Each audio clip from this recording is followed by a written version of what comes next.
Okay, fine. I'll admit it. It was an April Fool's joke.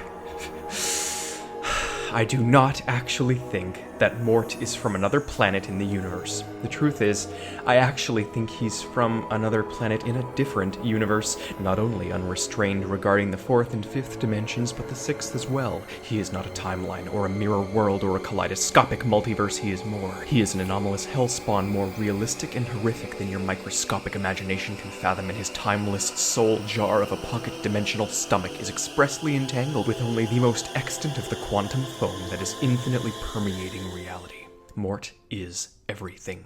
This is completely legitimate. He simply is. And this is no joke.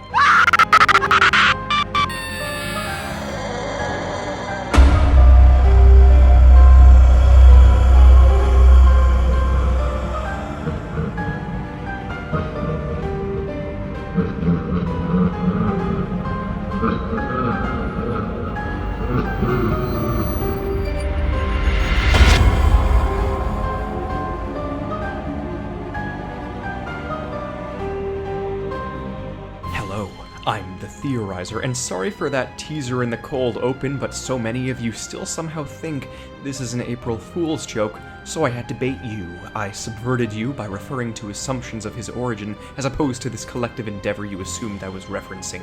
You must feel like quite the peasantile pufferfish. Now get your heads in the game, because we're finally on the last stretch of evidence. The Penguins TV show. Here's the thing. Mort appears in every episode of All Hail King Julian, but not every episode of Penguins. Thus, I googled Andy Richter's IMDb page and highlighted every episode he appears in. That should for the most part be satisfactory, but it will be a focus shift for only the time being. He appears in, I think, most episodes anyways, and I've seen the show before, so I know the general plot. It's basically sometime after the first film, with the penguins and lemurs living in the Central Park Zoo. In most of his appearances, he's just the usual subservient, cognitively dissonant Mort. Example, he says, "I don't like drowning," but once again he then falls into the water and doesn't drown. In this show though, Julian uses him as an object a lot more, such as a footrest or stuff like that. Let's vet. In Operation Plush and Cover, the zoo's visitors are consumed with purchasing the new Mort plushies because they're cute. There's then a recall, and the actual Mort gets swept along and returned to the factory to be burned. This factory is generally pretty hellish, like something out of Saw. It uses incredibly deadly weaponry to break recall toys. Maybe some of them were possessed. I only kid, but seriously, they even point out how sick and twisted the disassembly line is. Mort is more incompetent in this show, like he's developed more memory loss and a dependency on Julian. I can't mention all of the collateral weirdness because Mort is more of a side character here, and thus I'm not watching the show as thoroughly. But apparently Julian has a holiday dedicated to himself, and it makes him angry and obsessive when not celebrated. I'm telling you, the reason this is taking so long is because I just sifted through hours upon hours of episodes that have nothing relevant to Mort. But from what I have gathered, it's that the crucial element that this show hammers home is not the insane number of absorbed souls or the shady alien history, it's his general inconsistency. But one main consistency, of course, the feet. In what I think is his first truly centric episode, 2 Feet High and Rising, Mort shows us that it's still the same old him. In this episode, Julian outlaws people touching his feet, and Mort is crestfallen and grief-stricken. He obsesses over them in his dreams, and he gravitates towards them during bouts of sleepwalking. He chains himself to a tree and wakes up finding that the tree has been ripped out of the ground and he's on the feet again. Julian exiles him, and he panics, drawing feet everywhere, short-circuiting. The penguins, bless their competent-ass souls, try shocking him, putting him through therapy among other things, and every time they try conditioning Mort away from the feet, he starts malfunctioning. Private analyzes him and determines that Mort has associated feet with love. We know it's an addiction though, not love. We've seen the other show. They overload his senses with a completely disgusting boot, and it conditions him away from feet completely, to the point where he obsessively destroys them. This tells me that Mort's problem isn't with feet, but rather with an all-or-nothing sort of obsessive attitude. He develops a podophobia. He's also very, very strong in this show, somewhat similarly to All Hail King Julian. Long story short, the conditioning is quickly undone. Next time he gets the chance, he grapples onto Julian's feet and starts panting, vibrating, and shaking violently. He claims to like basically everything, but that positive mindset is not wholly conducive to sanity. He claims to be puffy and complicated. I'm skipping around a bit here, so by the end if there's anything I've missed, you must comment it. I'll speedrun the analysis during the beginning of the theory segments. And there is, some consistency too, like how Mort recognizes characters and animals from the other show. In the episode Kingdom Come, Julian and Maurice eat bad lychee nuts and they lose their minds. They're cured later, and then the episode ends with Mort doing the exact same thing. Cut to black. I guarantee it doesn't even make a dent in the madness he already contains. In the next few episodes, we see some more oddities, such as Rico's Pocket Universe stomach. Funny enough, they send Mort in there to fix things. Another character with a Pocket Universe stomach. I must say there's an ounce of consistency in one way or another, as Julian says he was always picked last for sports in another episode, which parallels All Hail King Julian, where they explain he was always picked first, but only because he was Prince and people wanted popularity. Semi-continuity, which parallels how I am once again starting to think that this is a parallel universe. Mort gets squished constantly in this show, like completely flattened. Then comes the most memorable episode of the show, Mort Unbound, his second centric episode. Mort gets super strength after accidentally landing in Kowalski's experiment, and he has the power to crush through steel. He's like mountain lemur-sized-ish. He steals food for Julian by beating up gorillas and elephants and kangaroos. When he is denied a mere banana, though, he turns on Julian for the first time in forever and rises up. Kowalski's science has either brought out one of the dormant spirits or it's transformed Mort into his idyllic state, a trans-dimensional titan. He growls like a caveman and takes Julian's feet by force. Private enlarges himself to give Mort the antidote, and Mort is sad, revealing that it is just Mort and he's merely disgruntled. Radicalized by years of servitude, he wants back his power.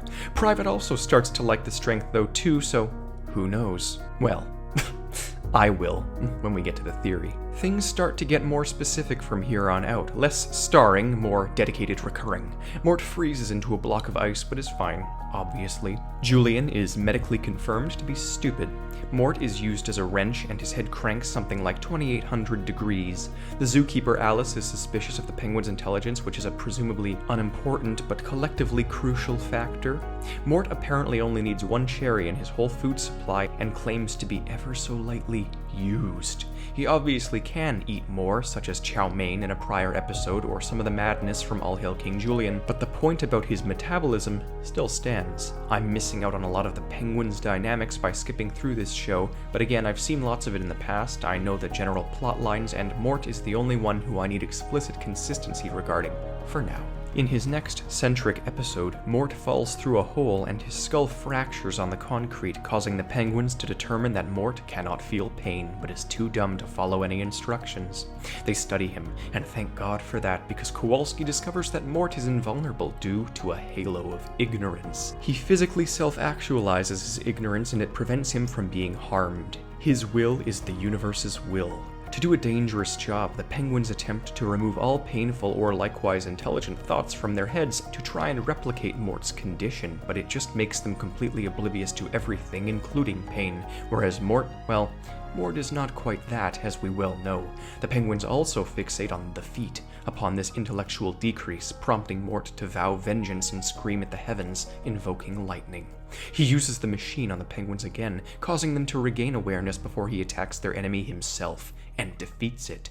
Kowalski then drops a bomb on us when he proclaims, "Truly his powers are too mighty for mere mortals." This is so crucial because it confirms that these producers knew what they were doing. Penguins was made long before All Hail King Julian, and here they are still touting immortality, consistency, intention, terror. Mort keeps eating glue, so on, so forth. He's an honest-to-God self-saboteur. He can, as we know, detect stupidity and insanity in others, meaning he ain't it. He survives electrocution and tries ripping out his own jaw. His farts burn and he's attracted to danger. He gets flung into orbit with an elastic rope and he's completely fine in the vacuum of space. He just proclaims it's a little cold. A satellite explodes next to him with the energy of an enormous bomb and it just flings him back to Earth, where he's of course fine. Also, we see the effects of this satellite explosion when a man's TV is cut off. He has a framed image of Nana's Mr. Chew on his wall. Is this man a Dubois? I suppose I'm missing important details like this in my analytical skimming, but I can always return once we move on to the DreamWorks timeline segment of this mega theory. Things like this, and other recurrent details I've mentioned. Mort yet again claims to know what he tastes like, proving more consistency, and yes, still, that he's eaten himself.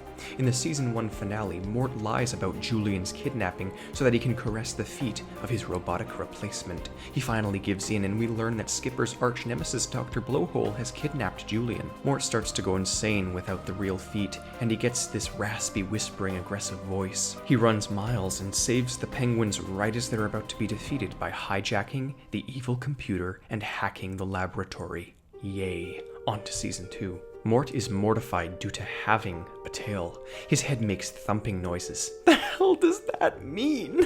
Then we get one of the most memorable shots from this show, one of those shots so confounding that it sort of encapsulates why I'm doing this. Mort is either luck embodied or his will is known to the universe. Later he is crushed several times, and we almost get to see his presumed feet dreams. He doesn't know the difference between sheep and roosters, he shoves sliced onion halves into his eyes, and he has a frictional coefficient of 0. Self-aware jokes everywhere, Mort becomes team leader and abuses his position of power to massage Julian's butt with a tooth. Kowalski's headass is a relatable headass. Mort has no regard for continuity. He's the one character who constantly disappears in one shot and reappears in another, but I'm not sure what to make of that. Mort mocks Maurice, semi-continuity. Mort praises his job security. Julian gets nuked by Rico. Mort relishes in the scent of fear and eats his mango neighbors, semi-continuity.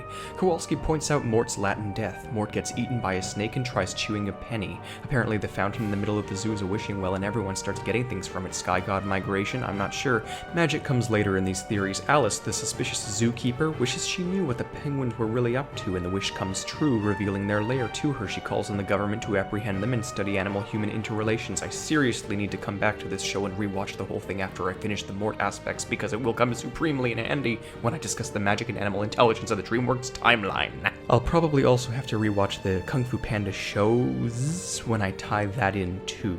Anyways, Private wishes that none of this ever happened, thus rewinding the day and starting up a timeline where wishes weren't made. It's my theory that somehow the Sky Gods tie into this magic, and it's also my theory that if the Penguins of Madagascar is a parallel universe, then it has something to do with all of this rewriting history.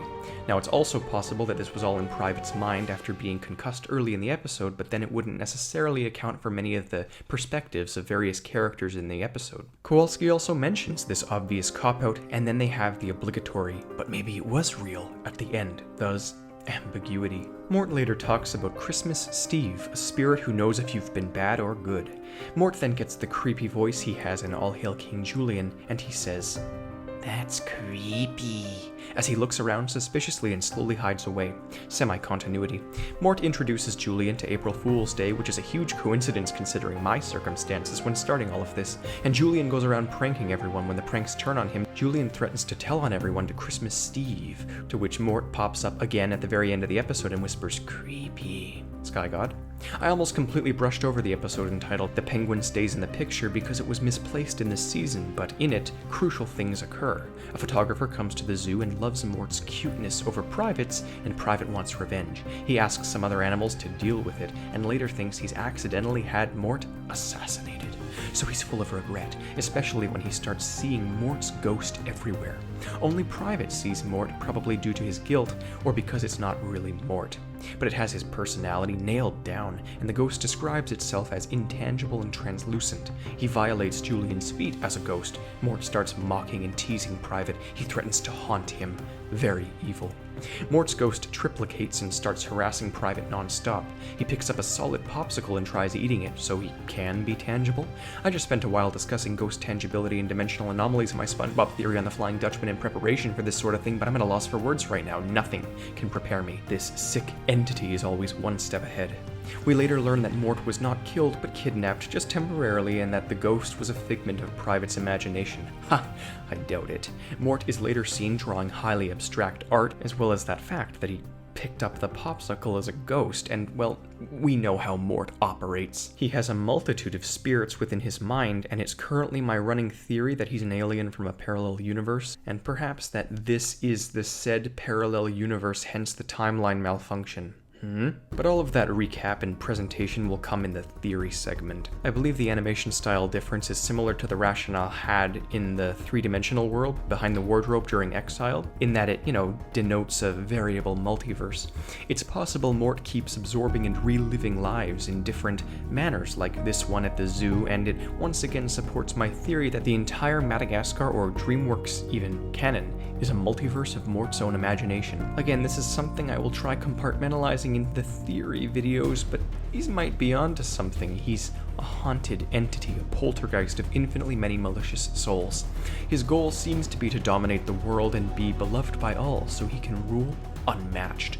He is the star attraction of the Central Park Zoo in this show, being considered a third, nay, fourth, nay, fifth wheel by his peers, but the cutest and most compelling attraction by the humans.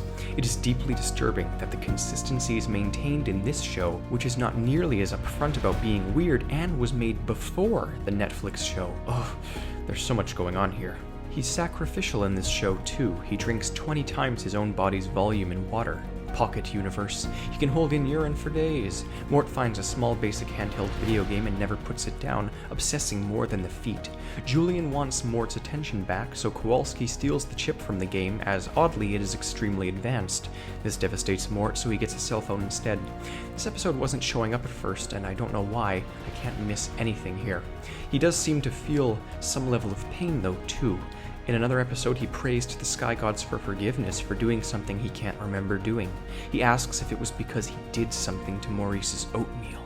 Julian compares Mort to a highly trained battalion with a thirst for mindless violence when proclaiming him as his personal bodyguard.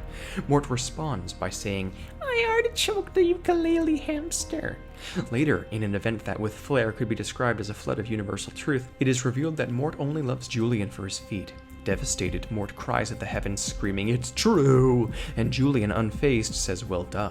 Spanish Mort surfaces for a split second and reveals intimate knowledge of Mexican tradition. I'm embellishing the hell out of all of this, but you heard it here first, so when you go watching to confirm it, you already have it set in your mind that Mort is an omnicidal misanthrope. It's true, he is, but it's also just a show. Dear God. I'm saying that as if I actually have to remind you of the fundamental nature of this to reel back your perception of my alleged insanity. In the Christmas special, Mort pulls a slobbery kazoo out of his nose, confirming again his pocket universality. The lemurs seem to think that they've been in France this whole time. So could it take place after film 3? It looks here like Mort is stabbed throughout his body with pine needles. I think Mort just might be the most sane out of everyone. If you assume that every ridiculous thing he says is true, then what does this mean? When he's out shopping for a Christmas tree, he finds a twig and says, "I know it's small and ugly, but if someone loved it, it could grow to be a beautiful swan, which is the true meaning of Chinese New Year." Something tells me he's subtly referring to himself, and how all he needs is attention so he can manifest his inner Cthulhu. He promptly proceeds to chop down the Rockefeller Christmas tree with a fucking butter knife. Chaos incarnate. Mort knows how to drive. He has human experience, fragmented, but he's witnessed international history. Is he the evil seated within all humans? Increasingly, there's also really spur-of-the-moment self-referential humor within this show, similarly to the All Hail King Julian variety, but it's much less commonplace. More cautionary tales, though. Julian already knows Santa in this show, proving that this show is at least after, a timeline divergence between the short film Merry Madagascar and the second film. So is Santa a sky god? Are the gods aware of Lord Mortimer the Unchained over here? We still don't know. Julian abuses Mort's lack of a frictional coefficient by using him as endless ice skates. Mort then returns the favor by mistletoeing Julian's feet and producing potatoes out of thin air. Mort also takes the piece of the angel at the top of the tree in the zoo. They're not even hiding his supernatural hyperdimensional transcendence in this show either. Mort keeps attracting to the feet in his sleep by swimming to them in mid-air. At this point, he doesn't even hesitate to start walking after falling hundreds of feet. He always lands right side up. It's senseless. He abuses Julian's intermittent depression by taking the feet when Julian couldn't be cared to defend himself. Mort says he wants to be under 6 feet. Not dead, literally under 6 different feet. Revolutionary Mort seemingly returns for a brief second. Mort keeps going into people's mouths and knows Taekwondo. Continuity. Mort is stellar offense. We also see continuity when we witness Mort wearing a blonde wig and a coconut bra, an outfit very similar to the sorts he wears in a show that shall not be named. A new lemur named Clemson, sounds sort of like Crimson, is placed in the zoo, and immediately he starts kissing Mort's feet upon assuming Mort is a king. Mort gets deeply unsettled by this. Clemson realizes Julian is king and soon replaces the job of Mort and Maurice. Mort whispers with a sinister growl, "He's evil." Mort seems more aware of omniversal damnation since All Hail King Julian, and he can sense the wrongness ever since his internal reawakening. Turns out he's right. I also have to look into Skipper's past sometime. He's been in a variety of wars that his pals have not. Delusion, reincarnation. I absolutely swear to you I make all of these videos on autopilot. I shut off at least half my brain and just exist when typing this all out. I legitimately abuse my own frequent derealization to increase productivity. You're welcome. We see the sky gods not fully working outside of Madagascar again. The lemurs engage in superstitious behavior. Julian says, "Yes, Mort, kick me harder." Mort flattens like a squeaky toy and tries crawling through the ventilation system to see where the air lives. Private goes on a Shakespearean tirade and calls the lemurs little leather-jerking, crystal button, agate ring, puke-stalking, caddis garter Spanish pouches. Private doesn't know what that means, and Mort screams that it's true and then says, "I think." They fire him from a cannon. Mort's tail has a mind of its own, and it's named Rodney. Has he banished one of the souls there? Who knows? The penguins need him to infiltrate a rat colony, so they shave his tail and tell him to be a rat. He suddenly completely acts like one, indicating perhaps he's had the role of other sorts of animals in his lifetime, a multi-faced god. He has a huge red line on the skin of his tail, and he's about to explain it, but Julian cuts him off with jealousy over what he thinks is a birthmark. Later, the rats ask about it, and he gets cut off again. They kidnap Mort when he's discovered, and then he rises the ranks past even the mutated giant rat and becomes their evil king. Apparently the red mark is sacred and legendary among the rats. Julian loses it and demands he be seen as the original ringtail. Something clicked in Mort after the penguins sent him in, and he's been stuck brainwashed as a rat ever since. He accidentally forces the rats to invade the zoo when they otherwise would not have. I believe years ago he absorbed the legendary god of rats into his mind. It comes naturally to him and he screams, "Invasion!" Maybe it's revolutionary Mort again. I don't know how he would have absorbed a rat, but remember it's possible he did it to a bear once, and when the feet are used against him, Mort intentionally turns them down, saying, "Rats don't like feet." Turns out it's just strawberry jelly on his tail. They then take the fake rat nose off of him and he instantly snaps out of it, similarly to the instantaneous personality shifts in All Hail King Julian. This here feels more like the time he was pretending to be a tycoon, though. They ask him to be a penguin, and he does that without hesitation too. He's also joking, though, it would seem. Mort fails to be cute when he actually tries. When Skipper becomes a king for a day, Mort goes after his feet, appreciating their webbing. This implies Mort's fixation with feet lies in their association with royalty, which is crucial. It's a subservience thing. The penguins have a 12-floor maximum security facility beneath their zoo habitat. It's like 12 separate Area 51s to the center of the earth, basically. There are Lovecraft abominations down there. Makes sense why they're so intent on hiding it. Are all these zoo animals famous military commanders reincarnated knowingly? Makes sense considering their cognitive divergences from birth. Maybe Mort is their eldritch facilitator who's causing this, the hell for his governmental captors. It could be, after all, it's his story. Mort calls Skipper crazy. Mort then uses a high-tech subatomic weapon to create a cotton candy hurricane. The penguins have seemingly met the Grim Reaper. Mort fears being punched for once. He hates other cute animals. The penguins say Mort is a wolf in sheep's clothing. Thank God I'm not alone. After being transferred to a horrible petting zoo, he plans to bite all of the children. His bite is OP. He clones and teleports in service of acting as an ergonomically acute cushion. Mort absorbs gases. Hoboken, New Jersey is considered this show's equivalent of hell, and they claim that farts might actually improve its air quality. Boom roasted. Mort gets a sensual moment reminiscent of the other show. The penguins expect Maurice to kill Julian any day now. We meet a sort of fake ghost Alex the Lion, and I'm not sure how much of this confirms the timeline or not. Mort miraculously knows all of the penguins' secret codes and passwords, but not in a consistent way. He's in tune with the collective unconscious of the quantum field. A bizarre scientific phenomenon causes everyone, including Mort, to break into song. He finds it creepy and unnatural, so do I, considering nothing should affect him, for many reasons. In another episode, Mort eats everything in a vending machine, Pocket Universe tummy. And again, Kowalski's science can overlap hard with this whole magic world we got going on here. And oh my god. So anyways, we know Mort is strong, but later King Julian's rear will be smacked unless Mort can throw a mango pit across the zoo. We know he can, but he intentionally flubs it. Ergo, he's into that real freaky shit. Next up is some vengeful herd mentality commentary, and then Mort survives an exploding missile. One of Mort's teeth is as large as his entire mouth. Julian briefly succumbs to loving Mort. Evil aliens threaten Earth and are destroyed by duplicating jello cubes. This is not new news considering the tentacle aliens from the other show.